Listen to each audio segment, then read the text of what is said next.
राज्यातील गॅस टंचाईचा फटका आता थेट शालेय विद्यार्थ्यांच्या ताटापर्यंत पोहोचलाय।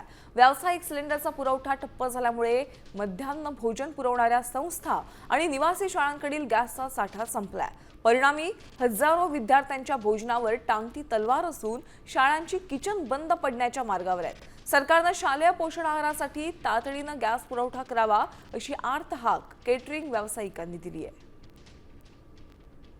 गॅसचा पुरवठा बंद झाल्यामुळं जसं हॉटेल्सवर याचा परिणाम झाला आहे, तसाच शालेय ज्या संस्था आहेत, शैक्षणिक संस्था आहेत, यांच्यावर सुद्धा याचा मोठा परिणाम झाला आहे। याचं कारण असं आहे की कोल्हापूर जिल्ह्यामध्ये अनेक इंग्रजी माध्यमांच्या शाळा आहेत, अनेक सरकारी माध्यमांच्या शाळा आहेत, जिथं मध्यान्ह भोजन दिलं जातं, दुपारचं जेवण त्या विद्यार्थ्यांना दिलं जातं।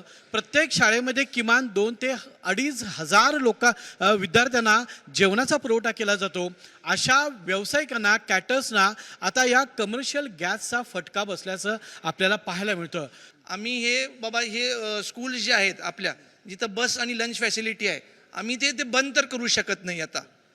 तर आम्हाला फार त्रास व्हायला, आम्हाला सरकारकडनं ही अपेक्षा आहे की निदान शाळा, हॉस्पिटल यांच्यासाठी काहीतरी एक पुरवठा किंवा स्टॉक त्यांनी उपलब्ध करून द्यावा। साहजिकच आहे, कारण संख्या मोठी आहे।